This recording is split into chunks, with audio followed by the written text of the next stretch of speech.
Bon, il serait peut-être temps d'y aller. Salut à tous et à toutes, c'est Yorisama, on se retrouve pour une nouvelle vidéo. On va enfin parler des nouvelles cartes Cybers qui sont sorties dans Accès à la Cybertempête. Et oui, j'ai mis beaucoup de temps à faire cette vidéo, mais que voulez-vous, la banlist ne voulant pas sortir, et là la blague c'est qu'elle va sortir juste quand cette vidéo va sortir, et bah tant pis, hein, il faut bien se lancer, allez on y va, c'est parti. Donc voilà, déjà pour commencer, première partie, on va regarder quelques cartes, on va regarder enfin toutes les nouvelles cartes Cybers qui sont arrivées dans l'extension, et des cartes qui sont arrivées plus ou moins avant, dont il faut parler quand même malgré tout, même si c'est un tout petit peu vite fait. Alors bon, pour ceux qui ne connaissent pas trop Cybers, j'en ai déjà fait plusieurs vidéos de plusieurs versions sur la chaîne, des vieilles versions du coup, puisque ce support redéfinit absolument toutes les versions du deck Cybers. Et déjà, c'est quoi le deck Cybers? C'est assez facile, en fait, c'est le deck de Playmaker dans Vrains, le deck de Yusaku, basiquement. C'est-à-dire le deck qui tourne autour des codeurs bavards, donc des code talkers, des pare-feux, firewall, et des Cynet.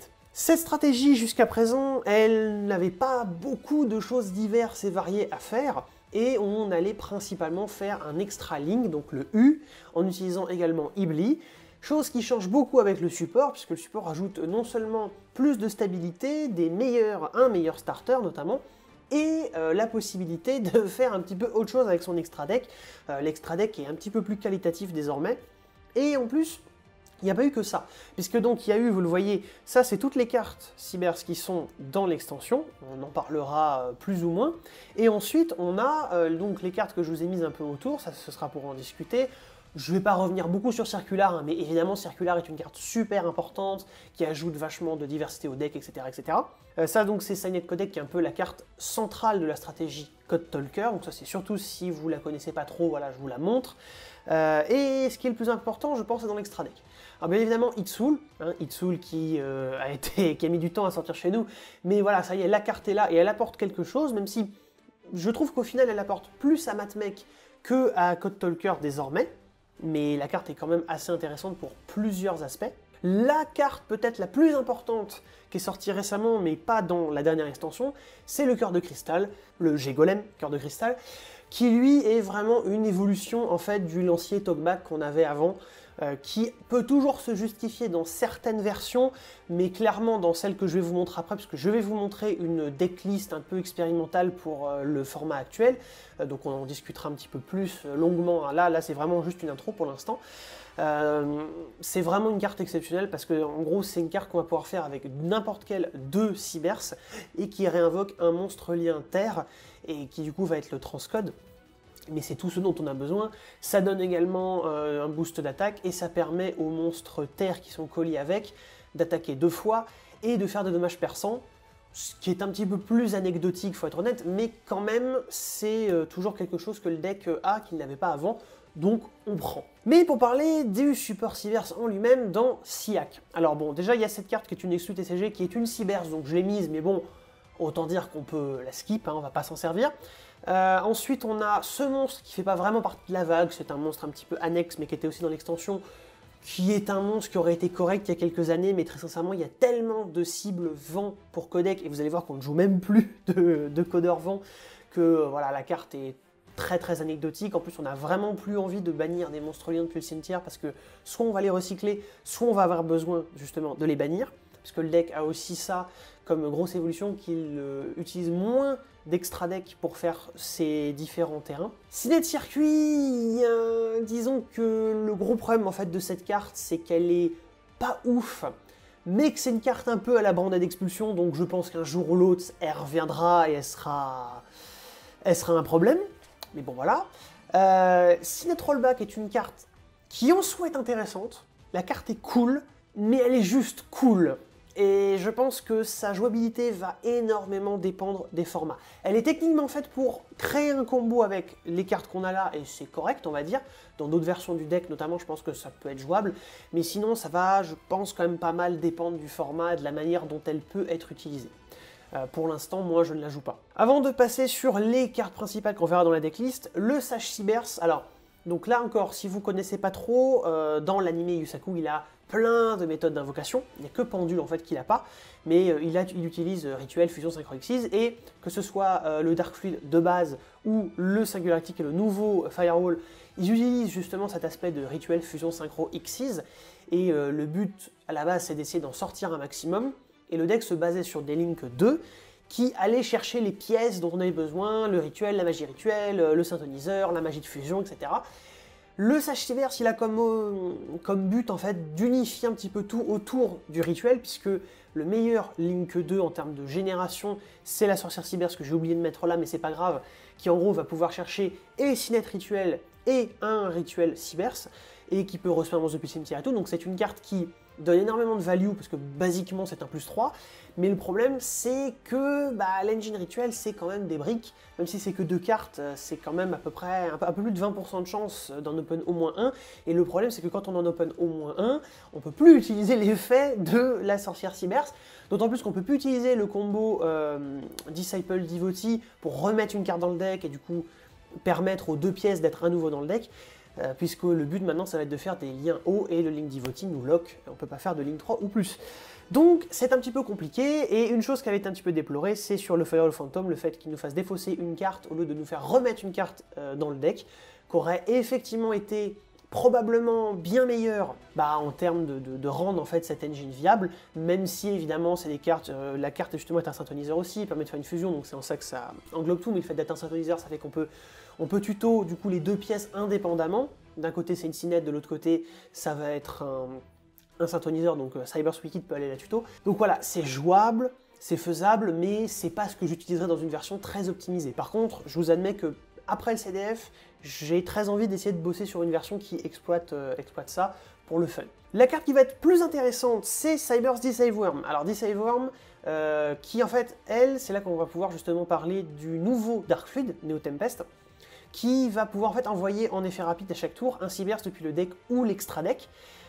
Il en prend également l'attribut, mais on peut envoyer un monstre même s'il a déjà l'attribut, donc on peut envoyer un Dark en l'occurrence. Et ce qui est du coup intéressant, c'est que ça lui fait une cible intéressante à envoyer, étant donné que si on a un Link 4 ou plus, c'est basiquement une annulation de magie piège depuis le terrain ou le cimetière. Donc sachant que la seule autre cible qui est vraiment intéressante, c'est Méréologique Aggregator, mais qui est une espèce d'imperme, mais qui fonctionne sur n'importe quelle carte face recto, mais qui du coup va être retardée, puisqu'il faut d'abord l'envoyer, et c'est que dans la chaîne d'après qu'on va pouvoir cibler une carte et l'annuler, donc l'utilité est plus restreinte. En synchro, évidemment, on peut envoyer aussi le Pégase devant Ignister, mais c'est quelque chose de beaucoup plus réactif, pour le coup. Donc, bon, après son effet à lui, son effet sur le terrain permet de faciliter soit les synchros, soit les Xyz, donc la carte est plutôt bonne, mais voilà, sinon c'est, voilà, moi je ne le joue pas dans la version, mais je pense qu'éventuellement, il y a un monde où dans certains formats très spécifiques, on sera peut-être sur Terahertz. Donc, sinon les stars, évidemment, les stars, ce sont les nouveaux Firewall et le nouveau Code Talker.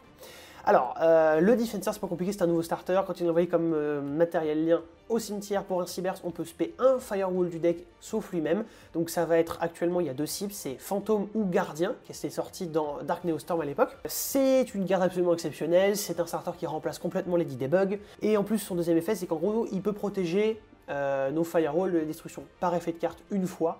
Donc ça va rajouter de la protection sur le nouveau boss qui, justement, n'a pas vraiment de protection par lui-même, mais tout l'intérêt du deck de base, de toute façon, c'est d'utiliser les Code Talker pour ajouter des boosts d'attaque, des protections à droite à gauche. Le nouveau est très très bon là-dessus aussi, on va en parler. Le Firewall Phantom a comme défaut d'être un niveau 5, mais à part ça, et sachant qu'on a à la fois Code Talker Inverted qui est un Link 2 qui se paie depuis la main, le Firewall de base qui se paie depuis la main et tout, c'est pas compliqué de sortir cette carte de la main. Donc c'est pas une giga brique en soi, et c'est quand même assez cool. C'est la carte qu'on attendait, c'est-à-dire c'est une deuxième tuto de Cynet. On n'avait que le microcodeur pour aller chercher une Cynet, et le problème c'est qu'on a 2 Cynet qu'on veut absolument avoir, c'est Codec et Conflit, le contre-piège qui est un contre-piège très puissant, on verra tout à l'heure. Et donc ça permet d'avoir dans la loupe les 2 tutos de Cynet, s'assurer d'avoir à la fois Codec pour pouvoir vraiment lancer la loupe, et avoir pendant la loupe une deuxième tuto qui va du coup pouvoir aller chercher Conflit. Éventuellement il y a évidemment Cynet Mining. La carte peut également se bannir depuis le cimetière pour durant la end phase, donc ça c'est dans la main phase on le bannit, et durant la end phase plus tard du coup, c'est un peu comme Mirror Jade, c'est un truc qui se programme pour plus tard. Durant la end phase, on va remélanger un Cybers depuis le deck, enfin depuis le cimetière dans le deck, et donc ça inclut aussi l'extra deck, et ça, pouvoir recycler un monstre lien, c'est également quelque chose de très important, parce que des fois on aura besoin de sortir un Crystal Heart par exemple, et pouvoir avoir cette carte dans l'extra deck pour la suite, pour le grind, c'est extrêmement important, puisque la carte Reborn Transcode, qui Reborn Splash Mage, qui Reborn un truc, donc avec 2 monstres, on peut reconstruire un terrain complet. c'est très important. Donc vraiment, puis ce recyclage permet aussi de recycler un code talker pour ravoir un nom dans l'extra deck qui n'est pas forcément juste access code, notamment pour pouvoir recycler un link 2 par exemple. Enfin, voilà. Il y a énormément de façons d'utiliser la carte pour avoir un grind qui est bien supérieur à ce qu'on avait avant, quoi. Ensuite, le Protect Code Talker, donc ça c'est le nouveau code talker qui est vraiment designé pour être un truc génial, c'est-à-dire que c'est une cible ténèbres, donc ça enlève le besoin de jouer soit Access Code dans sa loupe de base, soit le petit code talker de Link 2. Donc voilà, ça permet juste d'avoir une nouvelle étape qui est un Dark, et Dark c'est important parce que ça permet plutôt soit Defenseur, soit Microcodeur. Et en plus, c'est un monstre qui va en fait une utilité assez particulière parce que quand il est sur le terrain, il va protéger tous nos Link 4 ou plus du combat et du ciblage. Donc c'est pas les protections du siècle, même si le ciblage c'est quand même cool et c'est pas mal de pas avoir besoin qu'il soit collier. Ça permet d'avoir des terrains qui sont un petit peu plus éparpillés, voilà, surtout que typiquement le nouveau Firewall non plus n'en a que faire en fait des co-liens. Et surtout que quand on contrôle un monstre lien Firewall, en effet rapide, on peut bannir des liens depuis le cimetière pour atteindre exactement 3. Donc en gros c'est soit 3 Link 1, soit un Link 1, soit un Link 2, soit un Link 3. Et ça va permettre de le respect depuis le cimetière, mais il sera banni lorsqu'il quittera le terrain. C'est extrêmement important que ce soit un effet rapide, parce que dans certaines loupes, on va avoir les 2 pare-feu et Hitsoul par exemple, et on va vouloir garder 3 zones monstre main pour faire le combo avec Super Factorial, donc les Matmech, et une fois qu'on a fait ça, là c'est bon, on peut le réinvoquer, mais si on le réinvoque avant, eh ben, on n'aurait plus que 2 zones de libre, donc c'est l'intérêt principal qu'il a, c'est une très bonne carte. Et bien évidemment du coup la cover card de l'extension, le monstre principal Singularity, donc nouveau boss monster de Link 6, qui est en fait un Link qui est plutôt intéressant, parce que pour moi il y a vraiment du coup 2 alternatives qu'on a. On a lui qui va créer une interruption plus ou moins forte selon le nombre de rituels fusion synchronixis que vous avez de types différents, du coup c'est maximum 4, et que vous avez accumulé. Il va gagner d'attaque en plus à chaque fois, mais ce qui est surtout très intéressant, c'est que c'est vraiment le Firewall de base, mais amélioré. Donc c'est pas une fois tout court de renvoyer les cartes, enfin de renvoyer des monstres, c'est à chaque tour il peut renvoyer des cartes, et justement il renvoie des cartes et pas seulement des monstres, et c'est là aussi depuis terrain ou cimetière. Ce qui est intéressant, c'est que du coup il peut renvoyer également des magies pièges.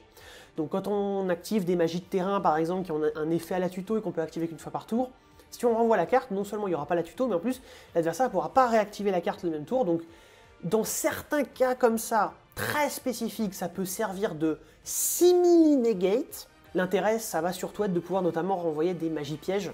Ça donne un peu plus d'options, autre que simplement Lingoribo face aux decks magie piège qui vont poser des trucs, on peut les renvoyer. Si on joue bien, ça peut permettre justement de garder un monstre sur le terrain qui va pouvoir se débarrasser de Floodgate. Quand l'adversaire va activer la Floodgate, paf, tu la renvoies, tu la subis pas. Le deuxième effet aussi est très important parce que c'est le même trigger que le Firewall, c'est-à-dire si une carte, si un monstre qui pointe est détruit au combat ou envoyé au cimetière, on va pouvoir reborn un cyber, celui dans P1 depuis la main. Ça permet non seulement d'utiliser l'effet du pare-feu, utiliser le pare-feu pour faire Singularity, et ensuite trigger cet effet, reborn le pare-feu, et du coup, parce que pare-feu, je rappelle que c'est une fois tant qu'il est face réto sur le terrain, mais du coup, si on s'en sert pendant notre tour pour récupérer des ressources à nous, qu'on l'utilise et qu'on le reborn, bah, au tour suivant, il pourra refaire son effet de bounce de monstre. Donc déjà, c'est principalement, je pense, pensé pour ça, mais le fait que ça pointe 3 vers le haut, ça fait qu'aussi, si vous mettez le monstre dans la zone extra, il y a 3 zones de l'adversaire où, s'il met un monstre dedans et qu'il le jarte et qu'il l'envoie au cimetière, et ben vous allez pouvoir reborn un truc. Et sans même parler du fait que vous pouvez pointer un truc, le taper au combat, et puis reborn encore une fois depuis le cimetière, un gros lien ou un splash mage pour plus tard, enfin voilà. Il y a plusieurs options qui s'offrent à vous, et donc le fait que ce soit un 6, ça peut permettre aussi dans des games, si on a besoin d'utiliser Dark Ruler Noir par exemple, on clean le board avec Access Code, on charge un peu pour que Singularity ait des negates, et ça permet de partir sur quelque chose à partir d'Access Code, au lieu de juste garder l'Access Code. Voilà, on peut utiliser Access Code, 2 autres monstres, paf, on fait Singularity, on a une interruption. C'est aussi quelque chose qui existe. Voilà. On va passer à la decklist que je vous ai concoctée pour le format. Il y a beaucoup de choses à dire parce que justement la decklist elle va être très expérimentale, hein, le format est tout jeune, donc prenez-le bien en compte. Je vais expliquer un petit peu les free spots que j'ai choisis pour l'instant, même si c'est un petit peu plus sommaire. Et surtout, ce qui est le plus intéressant, c'est décider comment est-ce qu'on joue l'extra deck, qu'est-ce qu'on met dans l'extra deck et comment se fait l'engine en fait de manière générale dans le main deck. Donc voici pour l'instant justement où j'en suis en termes de decklist. Alors vous pouvez constater que je suis pour l'instant sur 13 free spots, ce qui est quand même plutôt très cool, avec un extra deck. Alors faut être honnête en termes que ce soit d'engine de base, donc les 27 cartes qui composent l'engine, et 13-14 cartes sur 15 dans l'extra deck, ça va être de l'ultra standard, et ça va très peu changer je pense sur ce deck en particulier. On joue évidemment 3 microcodeurs, 3 defenseurs, 3 mining. Je joue les deux cibles du Firewall Defensor parce que Guardian, plus je l'essaye, plus je le trouve extrêmement intéressant. Ça permet d'avoir une option alternative à Defensor, notamment quand on est sous Droll. Bien évidemment, un fantôme, on n'a pas besoin d'en avoir plus. On va jouer juste des cibles terre. Les cibles terre classiques, et pas grand chose là-dessus, Code Generator qui envoie Dotscaper, l'option Gachiri pour rendre un monstre non affecté, etc. Au niveau de l'engine MatMech, on va être sur un package assez classique, c'est-à-dire les 3 circulaires, le sigma, le diamètre, le subtraction, puisqu'on va avoir un nom supplémentaire, c'est important. Pourquoi subtraction et pas addition? Parce que très souvent en fait, addition, vous allez utiliser sur des monstres que de toute façon, vous allez utiliser comme matériel, donc le boost 2000, vous allez quasiment jamais en profiter, et c'est encore pire si vous êtes obligé de le faire sur un monstre adverse. Alors que justement, subtraction, pouvoir baisser un monstre adverse de 1000, là ça va être beaucoup plus souvent intéressant. On joue 2 magie piège matmech parce que globalement, c'est 2 cartes qui sont assez faciles à utiliser. C'est très intéressant de pouvoir capitaliser d'autant plus sur la tuto de Circular. Dans certaines lignes en plus, vous verrez que vous ne pourrez pas avoir les 3 noms, donc ça n'aura pas d'intérêt d'avoir Super Factorial. C'est des mains un petit peu, des mains sous opti quoi, mais du coup, Équation sera une carte tout à fait bienvenue. 3 Parallel Exceed parce qu'on va avoir besoin de maximiser les accès à l'Exceed pour pouvoir tuto Circular, sachant qu'il y a 2 moyens, enfin 3 moyens du coup, principaux d'accéder à Circular. Ça va être évidemment Mining, ça va être Codec via donc le Code Talker Inverted qui est Lumière, et du coup l'Exceed qu'on fait soit via peut-être des niveaux 4, mais cela ça va être beaucoup plus rare, ça va surtout être Exceed à ce moment-là. Ou peut-être justement d'autres matmech, enfin voilà, c'est de manière générale on veut cet accès là, 3 exit, puisque vous l'avez remarqué, on ne joue pas du tout de cible vent. En Code Talker je suis sur 2 access codes, tant qu'il y a Kashtira avec Diablosis, de toute façon on est un peu obligé d'avoir 2 access codes, mais même outre ça je pense que 2 access codes c'est quelque chose d'assez intéressant. Ça permet vraiment d'avoir, on va dire, de ne pas dépendre de son seul access code pour le going second. Ça permet aussi de le sortir dans des loops going first qui sont plus rares, mais ça peut arriver quand on en ait besoin, donc ça permet d'en avoir un deuxième. Ensuite, le Firewall, bien sûr, de base, le Singularity. Pour les Code Talker, du coup, je reviens en Protect Code, évidemment. Le Hitsoul, le Transcode, le Inverted. Ce qui est cool, c'est qu'on n'a plus besoin de jouer le Vanilla, puisqu'on ne joue plus Lady Debug. Update Jammer, bien sûr, Splash Mage, Crystal Art, les utilitaires classiques. Je joue qu'un seul Link 1, et justement, c'est un peu le truc, on va en parler. Donc d'abord, je passe juste sur les Xyz. Voilà, Alambertian, Laplacian, qui sert donc d'interruption via Super Factorial, le classique. Là où il y a vraiment des choses à discuter dans l'extra deck, c'est Linguribo, un seul Link 1. Vous aurez remarqué qu'il n'y a pas Ibli, donc je ne suis pas sur Banelinks avec Sanctuaire et tout ça.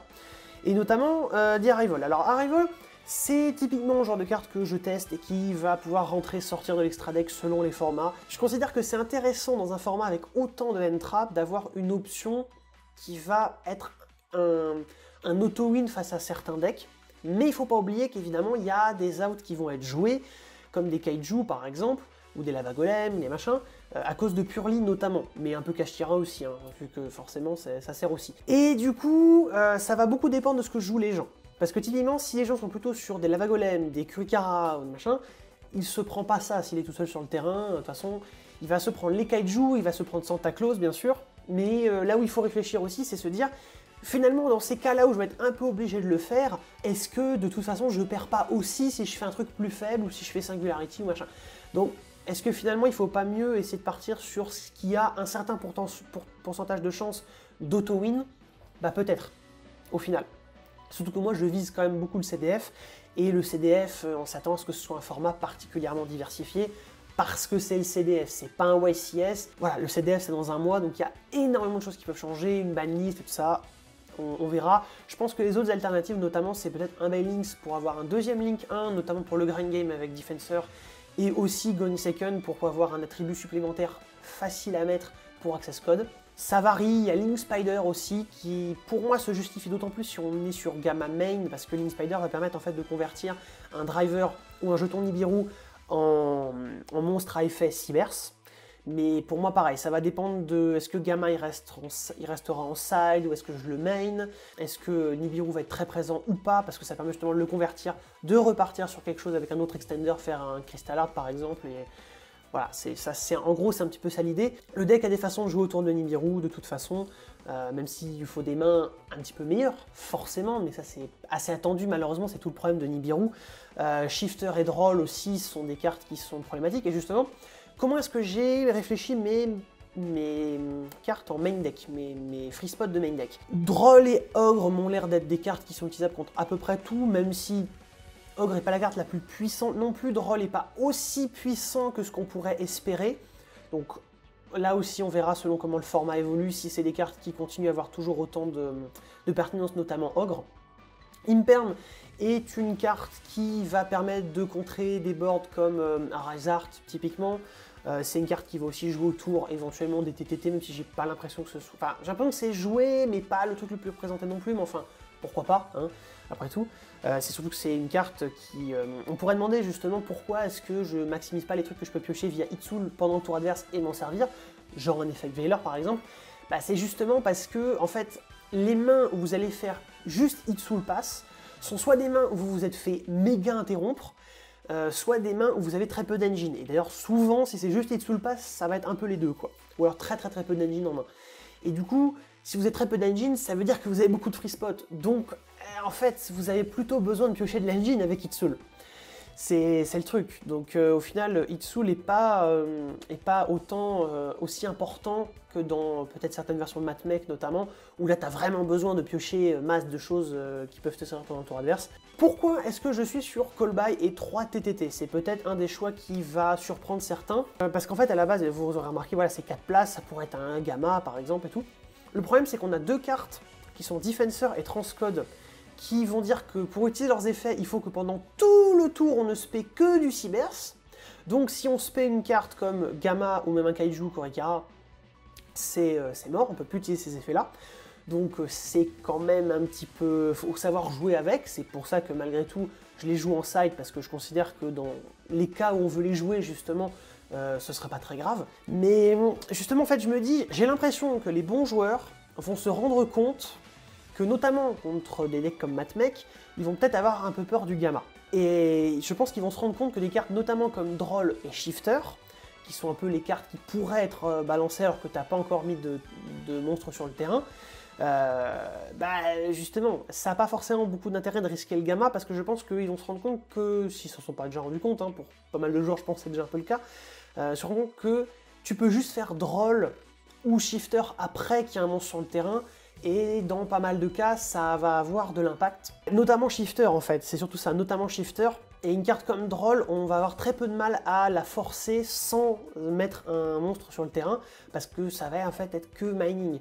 Mais je pense que c'est pas forcément très intéressant, et du coup j'ai préféré jouer des cartes qui vont soit call by, peut simplement dire non au N-Trap, mais qui, notamment des cartes comme TTT, qui peuvent punir l'utilisation de ces N-Trap, notamment le fait de pouvoir voir la main adverse, retirer peut-être un autre N-Trap, savoir à quoi s'attendre, savoir ce qui nous reste peut-être à affronter comme N-Trap, etc. C'est quand même important parce que le deck, il a plusieurs boards possibles. On peut décider de partir sur un Arrival, peut-être sur un Singularity, peut-être sur un Firewall simplement ou doublement collier, protéger particulièrement du ciblage avec Protect Code ou Transcode, etc., etc. Savoir ce qu'il y a dans la main adverse va permettre d'adapter énormément le board qu'on fait derrière. Pour ce qui est du side, bon, relativement classique, toujours voilà, les parfums qui sont aussi des cartes qui peuvent permettre de jouer un peu pour ralentir la game quand on se prend des gros N-Traps, style Shifter, Droll, etc. Et Kurikara, le Kaiju, parce que voilà, j'avais 4 places, je voulais mettre des cartes contre Purely, donc je considère que Kurikara est une carte qui peut être aussi intéressante contre Super Heavy Samurai.